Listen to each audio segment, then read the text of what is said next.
오늘 말씀의 제목은 기도입니다. 본문은 에베소서 6장 18절에서 19절 제가 봉독해 드리겠습니다. 모든 기도와 간구를 하되 항상 성령 안에서 기도하고 이를 위하여 깨어 구하기를 항상 힘쓰며 여러 성도를 위하여 구하라.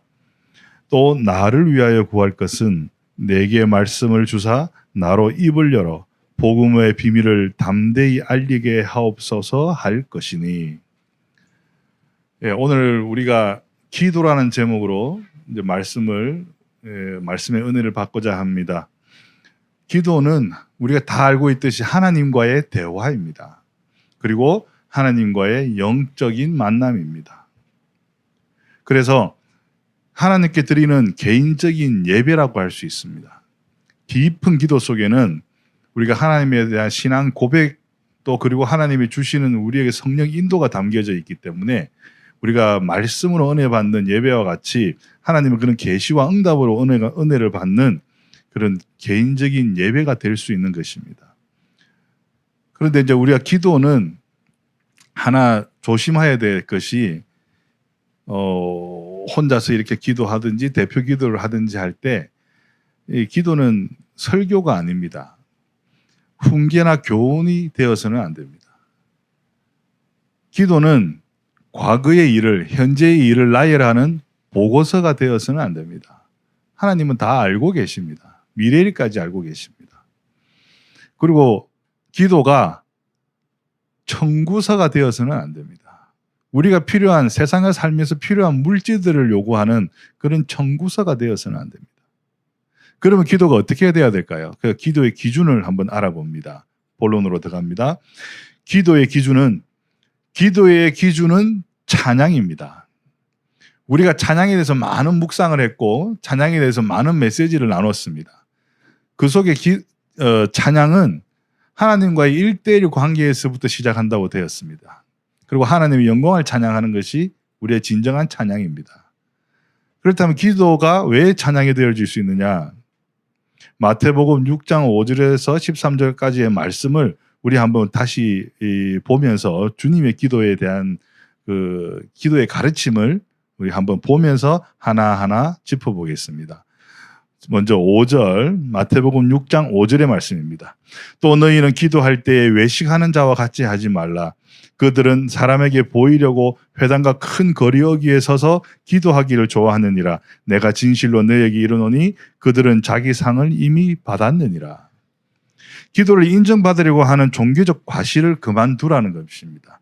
기도를 통해서 인정받으려고 하는 것, 기도를 통해서 나의 신앙을 뽐내려고 하는 것, 기도를 통해서 그 기도를 듣는 사람들 위에 서려고 하는 그런 과시적인 기도를 하지 말라는 겁니다. 왜냐? 기도의 대상은 하나님이시기 때문입니다.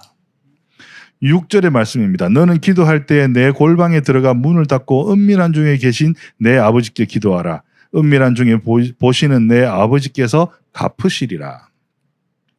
가식과 위선 없이 기도하고 다른 목적 없이 기도를 하는데 하나님하고의 1:1 관계에서 개인적인 기도의 시간을 경험하라는 것입니다.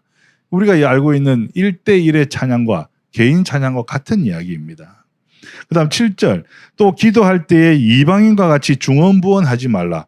그들은 말을 많이 하여야 들으실 줄 생각하느니라. 의미 없는 말을 늘어놓고 길게 장황한 기도를 하지 말라는 것입니다. 핵심 있는 기도를 하라는 말입니다. 찬양의 방법론적인 그 의미와 통하는 이야기입니다. 그 다음 8절, 그러므로 그들을 본받지 말라. 구하기 전에 너희에게 있어야 할 것을 하나님 너희 아버지께서 아시느니라. 확신을 가지고 정직하고 진지한 자세로 기도를 하라는 것입니다. 자기의 것으로 기도를 하라는 것입니다. 여기서 자기의 것은 내가 받은 하나님의 은혜, 나에게 임하시는 하나님의 계획과 뜻을 가지고 기도하라는 것입니다. 남들이 하는 걸 흉내내지 말라는 겁니다. 남들이 멋있는 문장으로 기도를 한다. 그것을 내가 흉내내서 하지 말고 그것이 나에게 진정으로 은혜로서 받아졌을 때 그런 문장들을 사용한 것은 문제가 되지 않습니다. 그런데 기도를 앞에서 이야기했듯이 뽐내듯이 하기 위해서 멋있게 보이기 위해서 그렇게 기도해서는 안 된다는 것입니다. 9절입니다. 그러므로 너희는 이렇게 기도하라. 우리가 잘 알고 있는 문장들이 지금 나옵니다. 늘 우리가 하나님께 기도하는 문장들, 이 어절들입니다. 하늘에 계신 우리 아버지여 이름이 거룩히 여김을 받으시오며 하나님께 영광을 돌리라는 겁니다. 10절입니다. 나라가 임하시오며 뜻이 하늘에서 이루어진 것 같이 땅에서도 이루어지이다. 모든 것이 찬양의 내용입니다. 하나님의 통치, 구속의 완성을 우리가 알고 가자라는 것입니다. 그 다음 11절에서 13절 쭉 읽어보겠습니다. 오늘 우리에게 일용할 양식을 주시옵고 그 다음 12절 우리가 우리에게 죄 지은 자를 사하여 준 것 같이 우리 죄를 사하여 주시옵고 13절 우리를 시험에 들게 하지 마시옵고 다만 악에서 구하시옵소서. 살아가는 데 필요한 최소의 것, 필요한 만큼만 구하라는 것입니다. 과한 요구는 필요가 우선이라는 이야기가 됩니다. 하나님이 우선이 아니라 하나님한테 요구하는 그 필요한 것들이 우선이라는 것입니다. 근데 이렇게 필요한 것들을 받아서 내가 큰 것을 또 좀 더 중요한 것을 좀 더 많이 받고 싶다면 우리가 하나님께 기도를 해서 요구를 할 것이 아니라 나의 그릇을 키워야 됩니다. 기도한다 그러면 나의 그릇을 키워주시옵소서라고 기도해야 되는 것이지 내가 감당도 하지 못할 만큼을 기도해서는 안 되는 것입니다. 주셔봐야 다 흘려버립니다. 내가 담지를 못해요.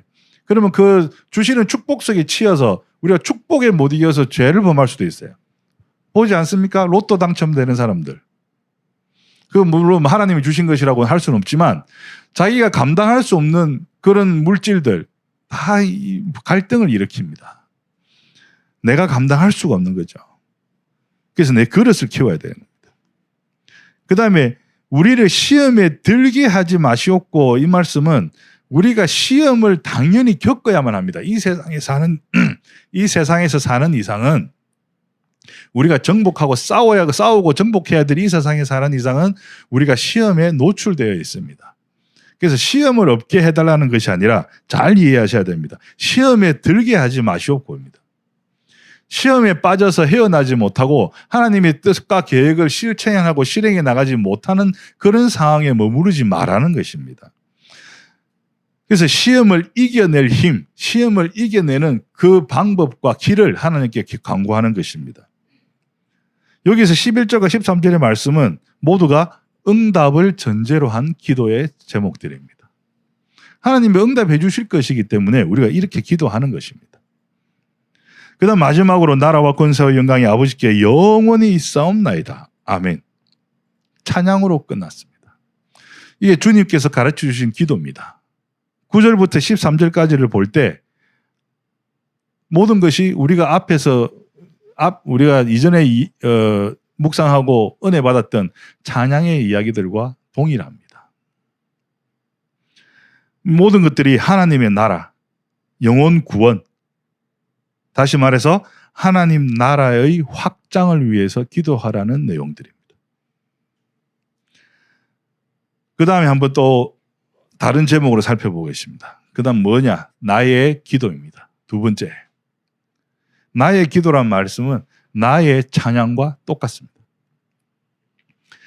첫 번째 나의 기도는 하나님의 계획과 뜻에 따르는 기도를 해야 합니다.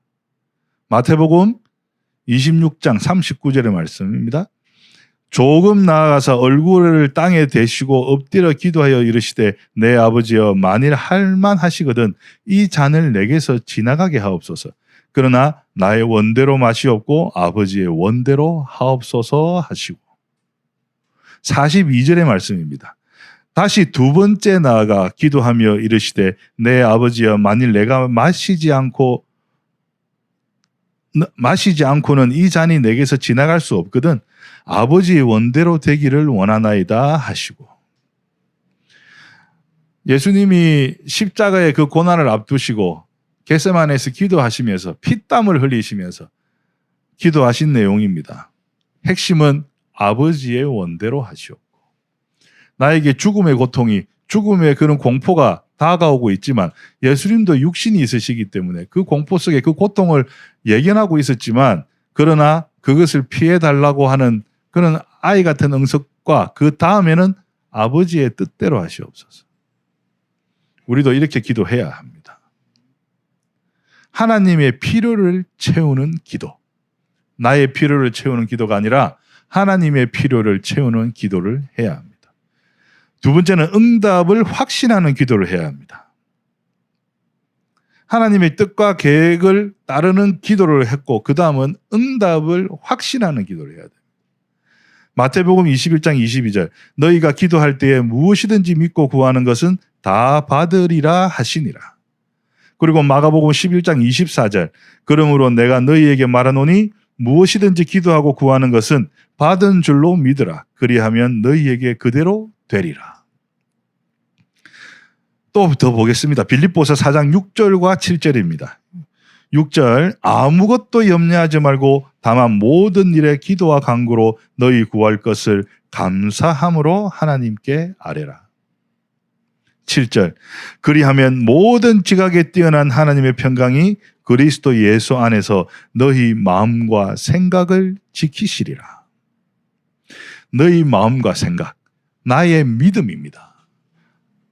그리고 이 마음과 생각은 주님의 마음과 생각을 깨닫는 것입니다. 왜 기도를 응답을 확신하고 해야 되느냐? 이 노재범 목사의 기도는 이렇습니다. 나의 필요가 있어서 기도로 구해서 응답을 찾고 받는 것이 아닙니다. 하나님의 필요로 하시는 내용을 이미 하나님이 제공하셨기 때문에 이미 응답해 놓고 계시기 때문에 이미 준비해 놓으셨기 때문에 나로 하여금 기도하게 하시더라고요. 내가 필요해서 기도하는 것이 아니라 하나님의 일을 하는 중에 하나님이 필요로 하시니까 내 곁에 던져주시고 나로 하여금 기도하게 하시고 그 기도하는 그 응답의 확신을 가지고 찾으니 내 옆에 와 있어요. 그래서 기도로 구하는 것은 하나님의 응답을 하나님의 이렇게 내가 필요한 것을 하나님이 필요한 것을 찾는 기도가 아니라 하나님이 주신 것을 찾는 기도를 해야 됩니다. 이미 주셨기 때문에. 그래서 만남의 축복이라도 그렇고요. 또 물질로 또 아니면 어떤 그런 명예라든지 모든 것들 세상을 살아가는데 필요한 것들 그리고 세상에서 불신자들과 사단 마귀 권세와 우리가 맞서서 하나님의 그런 말씀을 선포하며 영적 전쟁을 하는 데 있어서 필요한 것들을 이미 하나님께서 준비해 주셨고 이미 나에게 주시려고 나로 하여금 기도하게 하신다. 여러분도 한 번씩 그런 생각 그런 마음 들어보신 적 없으십니까? 무던히 내가 어떤 기도를 하고 있어요. 특별한 이유 없이. 그럼 분명히 하나님께서 예배하고 계신 겁니다. 그러면 왜 이러지 하고 넘어갈 것이 아니라 그 기도에 대한 응답으로 주신 것을 내 주위에 있는지 찾아야 됩니다. 그리고 그것이 만약에 힘들고 고난스러운 일이라면 하나님 이 일에 하나님이 주신 이 일에 대해서 저에게 기쁨으로 감당할 수 있는 힘을 주십시오라고 기도하고 그 기쁨으로 그 일을 감사로 감당해야 됩니다. 그래서 이런 기도의 바탕, 하나님의 계획과 뜻에 따르는 기도, 응답을 확신하는 기도의 바탕으로 여러분들의 개인 기도를 해야 되고 또 오늘 우리 신인수 청년이 기도한 것처럼 대표 기도를 해야 되고 그리고 여러분들이 필요한 것들에 대한 여러분들 우리 형제 자매들이 필요한 것들에 대한 중보 기도를 우리가 해야 됩니다. 이렇게 기도의 방향에 기도의 기준과 기도의 방향이 잡히지 않으면 우리가 기도를 해야 소용이 없는 것입니다. 발전이 없고 응답이 없습니다. 그래서 대표 기도를 한다 그러면 모임의 목적에 맞게 그리고 중보 기도를 한다면 대상자의 상황에 맞게 예수님이 주신 사명에 따라서 기도를 해야 됩니다.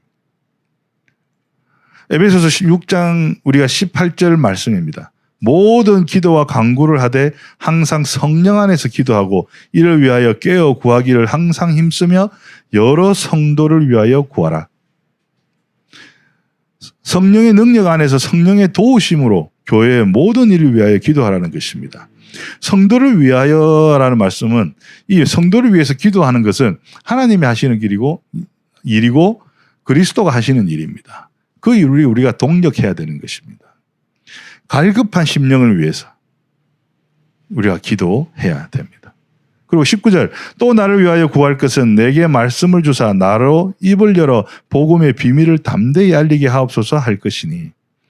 지금 옥중에 갇힌 바울이 풀려나기를 원하는 기도를 중보로 해달라는 것이 아니라 이 교회 성도들이 바울이 옥에 갇혀 있는 자신이 갇혀 있는 상황에서 성도들한테 요구하는 그 중보기도의 내용이 복음을 전하게끔 하는 그런 복음의 비밀을 담대히 알릴 수 있도록 힘을 구하는 기도를 해달라, 이런 중보기도를 부탁을 하고 있습니다. 이것이 곧 하나님 나라의 확장입니다. 그래서 현장에 서기 위한 중보기도, 이것을 우리가 해야 됩니다. 이게 수준 높은 중보기도입니다. 결론을 맺습니다. 이런 모든 기도의 내용들을 가지고 우리가 해야 될 것이 데살로니가 전서 5장 16절에서 18절의 말씀입니다. 항상 기뻐하라. 그리고 17절 쉬지 말고 기도하라. 그리고 18절 범사에 감사하라. 이것이 그리스도의 예수 안에서 너희를 향하신 하나님의 뜻이니라. 구원에 대한 확신을 가지고 하나님의 하나님에 대한 명령에 대한 순종을 전제로 한 기도의 내용들입니다. 그래서 기도는 찬양입니다. 항상 기뻐하며 쉬지 말고 기도하면서 범사에 감사하라. 순서를 바꿔볼까요? 항상 기뻐하며 범사에 감사하며 쉬지 말고 기도하라. 또 바꿔볼까요? 범사에 감사하며 항상 기뻐하며 쉬지 말고 기도하라. 어떻게 바꾸든지 간에 이 세 가지가 동시에 이루어지는 것이 우리한테는 축복입니다. 어느 하나만 하는 것이 아니라 기뻐만 하고 있으면 어떡합니까? 그러면 미쳤다 소리 듣지. 항상 기도만 하고 있으면 어떡하지? 아무것도 안 하고 인상 쓰고 기도만 하고 있으면 어떡합니까? 그 사과가 나무 위에서 떨어지기를 기다리는 건 그밖에 어리석은 자밖에 안 됩니다. 그 범사에 감사하라. 감사만 하고 있으면 어떡합니까? 뜻하신 대로, 계획대로, 명령하신 대로 나아가야 되는 거죠. 그 기쁨과 기도로서 나아가야 되는 겁니다. 그래서 이 세 가지가 항상 같이 있어야 합니다. 우리 원단 말씀을 받았습니다. 근심하지 말라. 여호와로 인하여 기뻐하는 것이 너희의 힘이니라. 여호와로 기뻐하며 기도하고 그 힘을 받아서 세상에 나가서 내가 받은 복음을 전함으로 재창조의 역사의 주인공이 되시기를 주님의 이름으로 축원합니다. 우리 기도하고 찬양을 시작하겠습니다. 오늘 드린 말씀을 우리 기도에 대한 내용, 나의 기도가 어떠했는지, 또 앞으로 내가 기도를 어떻게 방향을 잡아가야 될 것인지 우리가 한번 묵상한 뒤에 찬양을 할 때 이 오늘 말씀의 내용들이 여러분들 찬양 속에 녹아지고 그냥 노래를 하는 것이 아니라 찬양하는 노래가 되고 또 그 노래 속에 기도가 담기기를 소원합니다. 우리 잠시 묵상합시다.